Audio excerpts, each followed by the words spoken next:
ஓம் சாய்ராம், ஜெய் சாய்ராம். என் அன்பு குழந்தையே, நீ வாழ்வில் எவ்வளவு கீழே சென்று விட்டாலும் உன்னை வெகு விரைவில் மேலே உயர்த்தி கொண்டு வரப்போகின்றேன். அதற்கு காரணம் நீ என் மீது வைத்திருக்கும் நம்பிக்கையும் முழுமையான பக்தியும் தான். உன்னுடைய நம்பிக்கையும் பக்தியையும் கண்டு நான் மெய் சிலிர்த்து விட்டேன் என் தங்கமே.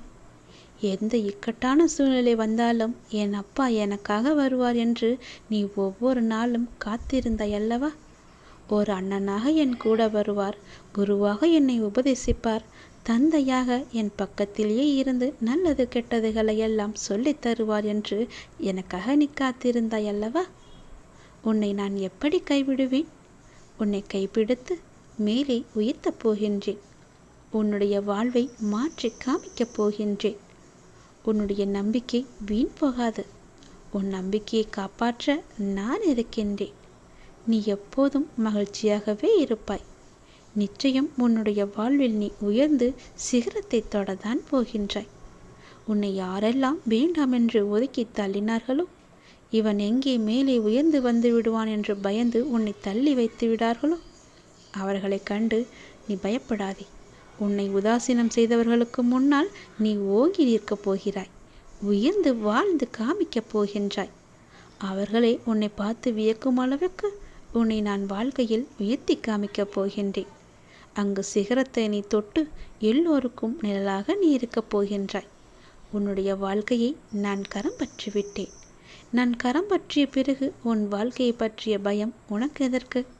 உன் வாழ்க்கையில் இனி நல்லது நடந்து கொண்டே இருக்கும். உன் வாழ்க்கையை நீ பிரகாசமாக மாற்ற ஒரு வாய்ப்பு உனக்காக இரண்டாவது முறையாக வரப்போகின்றது. முதல் முறை நீ அதை தவற விட்டு விட்டாய்.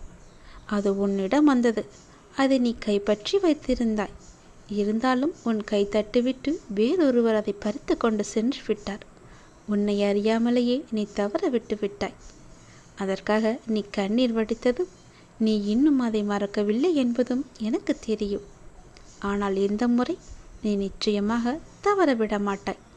இருக்க பிடித்து கொள்வாய். பேரொளியாய் நான் உன் இதயத்தினுள்ளே வந்து அமர்ந்துவிட்ட பிறகு எந்த இருளை கண்டும் உனக்கு பயம் இருக்கப் போவது கிடையாதே. உனக்கென்ற ஒரு வாய்ப்பு நல்லபடியாக வரும்போது அதை நீ இருக்க பிடித்துக்கொள். தட்டி பறிக்க 1000 பேர் வரலாம். உன்னை காப்பாற்ற நான் இருக்கிறேன். வெளிச்சத்தின் பேரொளியாய் நீ மினுமினுக்கப் போகிறாய். சந்தோஷத்தில் துள்ளி குதிக்கப் போகிறாய். பிரகாசத்தில் நீ மற்றவர்களுக்கு ஒளி தந்து நல்ல வழிகாட்டியாக நீ இருக்கப் போகிறாய். சிகரத்தின் தீப ஒளி போல எல்லோருக்கும் நல் ஒளியை நீ தரப்போகின்றாய். நல்லது நடக்கப் போகிறது.